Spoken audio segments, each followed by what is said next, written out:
পথ চলা শুরু হয়েছিল মায়ের হাত ধরে। গর্ভধারিণী মায়ের অবর্তমানেও আর এক মা ধরিত্রীর টানে দীর্ঘ ৩০ বছর ধরে বৃক্ষরোপণ করে চলেছেন শ্যামল বাবু।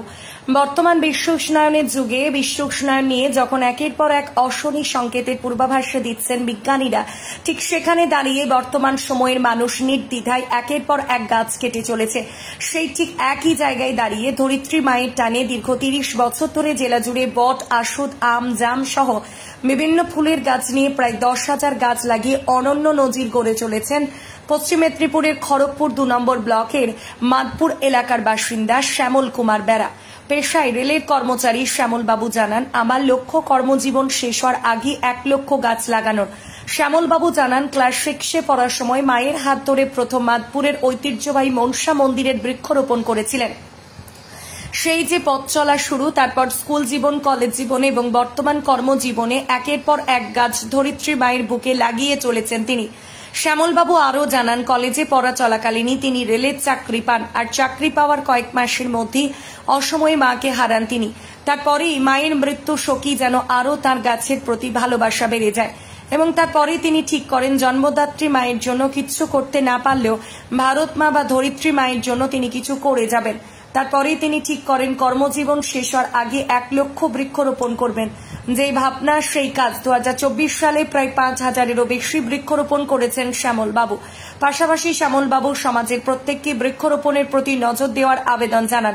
তিনি বলেন, বিশ্ব উষ্ণায়নের ফলে যেভাবে পৃথিবীর 2 মেরুতে বরফ গলছে এবং গ্রীষ্মকালে ব্যাপক হারে তাপমাত্রা বৃদ্ধি পাচ্ছে, তার হাত থেকে রক্ষা পেতে একমাত্র বৃক্ষই আমাদেরকে সাহায্য করবে। তাই অযথা বৃক্ষচ্ছেদন থেকে মানুষকে সচেতন হতে হবে এবং বেশি বেশি পরিমাণে বৃক্ষরোপণ করতে হবে। শ্যামল বাবুর বর্তমান বয়স 45 বছর এবং তিনি প্রতিশ্রুতবদ্ধ হয়েছে কর্মজীবন শেষ হওয়ার আগে 1 লক্ষ বৃক্ষরোপণ করবেন। এখন দেখার তিনি কতদিনে নিজের লক্ষ্যে পৌঁছাতে পাবেন। শ্যামল বাবুর অদ্যময় প্রচেষ্টাকে কর্নিশ জানায় RK নিউজ ডিজিটাল মিডিয়া। মানে এই গাছগুলো লাগাচ্ছেন? আমি প্রায় 30 বছরের বেশি সময় ধরে এই গাছ লাগাচ্ছি।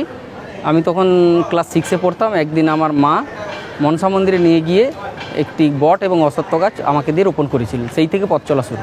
তারপর আস্তে আস্তে করে সেই যখন 6-7-এ পড়তাম, সেই তখন থেকে 30 বছর আগে মা যখন নিয়ে গেছিলেন একদিন, সেই থেকেই চলছে এবং প্রতি বছরই বর্ষাকালে আমি বৃক্ষরোপণ করি। আগে এত করতাম না, এবছর প্রচুর পরিমাণে বৃক্ষরোপণ করলাম। টার্গেট কত রয়েছে আমার? আমি রেলের চাকরি করি। আমার সার্ভিস লাইফেই রিটায়ার হওয়ার আগে আমি 1 লক্ষ গাছ রোপণ করব এবং যত্ন নিয়ে গাছকে বড় করব। এতদিনে কত লাগিয়েছেন এখন? এই অবধি 9,000-এর অধিক রোপণ করা হয়ে গেল। দেখা যাচ্ছে অধিকাংশ জায়গায় গাছ কেটে দেওয়া হচ্ছে, প্রচুর পরিমাণে গাছ কাটা হচ্ছে, তার ফলে তো পরিবেশের যে ভারসাম্য সেগুলো তো আস্তে আস্তে করে নষ্ট হচ্ছে। সেই সম্পর্কে কী বার্তা দেবেন? দেখুন, আমরা গত বছর চৈত্র মাসে আপনারা লক্ষ্য করবেন, চৈত্র বৈশাখ মাসে গ্রীষ্মকালে প্রচুর পরিমাণে তাপ বাড়ছিল এবং প্রতি বছর বৃদ্ধি পাচ্ছে হু হু করে। এই তাপ বৃদ্ধি, পরিবেশ দূষণ রোধ এবং উষ্ণায়নের ফলে সুমেরু কুমেরু বরফ গলতে শুরু করছে, এই যে পৃথিবীর অকাল বোধন আসছে, এটাকে রোধ করতে পারবে একমাত্র বৃক্ষ। তার জন্য প্রচুর পরিমাণে বৃক্ষরোপণ করা প্রয়োজন বলে আমি মনে করি। কত বছর ধরে করছেন বলছেন?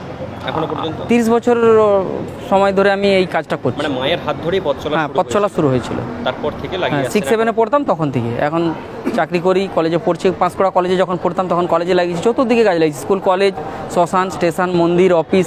আজকে এই ডেবরা হরিমতি শাশ্বতী বিদ্যা মন্দিরের বৃক্ষরোপণ চলছে। স্যাররা আছেন সব। কি নাম আপনার? আমার নাম শ্যামল কুমার বেরা, গ্রাম মহিষা, পোস্ট জগপুর, খড়গপুর ব্লক 2, পশ্চিম মেদিনীপুরে বাড়ি। কতগুলো গাছ লাগালেন? আজকে 100খানি গাছের লাগানোর প্রোগ্রাম নিয়ে এসেছি। তার মধ্যে বট আছে, অশ্বত্থ আছে, আমার প্রাণপ্রিয় গাছ এগুলো সবচেয়ে বেশি রোপণ করি। দেবদারু আছে, আম আছে, কাঁঠাল আছে, চাঁপা আছে, পলাশ আছে, বিভিন্ন রকম গাছ আছে। ওইখানে গাছ রাখা জায়গায় কি বিভিন্ন রকমেরই গাছ? হ্যাঁ, যেখানে যে গাছটা লাগালে উপযুক্ত হবে এবং সৌন্দর্যায়ন হবে সেটা সেইভাবেই রোপণ করা হয়। যারা গাছ কেটে দিচ্ছে তাদেরকে কি বার্তা দেবেন? দেখুন, গাছ কাটাটা তো খুব অপরাধ। হ্যাঁ, কাটতে হবে কোথায়, যেটা খুব সমস্যা হয়ে গেছে, রোড বাড়বে বা বাড়ি হবে, সেটার ক্ষেত্রে আলাদা। কিন্তু মানুষ ইচ্ছাকৃতভাবেই গাছ কেটে বিক্রি করে দিচ্ছে, এটা আমি খুব কষ্ট পাই এবং এইটার ফলে পরিবেশের আরও বেশি ক্ষতি হচ্ছে। এই গাছ কাটাটা রোধ হওয়া খুব দরকার। মায়ের হাত ধরে পথ চলা শুরু হয়, গাছকেও তো এখন মা হিসেবেই মানি। হ্যাঁ, মা হিসেবেই মানি এবং আমার জীবনে একটা বিরাট বড় কষ্ট আছে, সেটা জানতে চাইছেন একটুখানি বলে দিই। আমি চাকরি পাওয়ার, কলেজে পড়তে পড়তে আমার চাকরি হয়ে যায় রেলে। চাকরি পাওয়ার 4 মাস পরে মা মারা যান। এবং মিনাপুরের ভুল ট্রিটমেন্টে ডাক্তারের হঠাৎ মারা যান ভর্তি করা 6 ঘন্টা পরে, এবং এইটা আমি নিতে পারিনি, খুব আমার আঘাত লাগে আর কি। আমি আমার মা, ভারত মা দুটোকেই আমি মায়ের মতো শ্রদ্ধা করি। তো আমার এক মা চলে গেছে, আরেক মা আছে, তার জন্য কিঞ্চিত যদি কিছু করে যেতে পারি এটাই আমার উদ্দেশ্য। গাছকেই এখন মা ধরে আগড়ে আছে। হ্যাঁ, গাছেই আমি এখন, এবং 1 লাখ তো নিশ্চিত রোপণ করব, যেভাবে গতিতে আমি এগোচ্ছি। এবং শুধু রোপণ নয়, গাছকে কীভাবে যত্ন করে বড় করতে হবে এবং কোনখানে কি গাছ লাগালে সেটা সৌন্দর্য আসবে জায়গার, ওইটা গাছ লাগাতে লাগাতে আমার মধ্যে সে শিক্ষাটা হয়ে গেছে।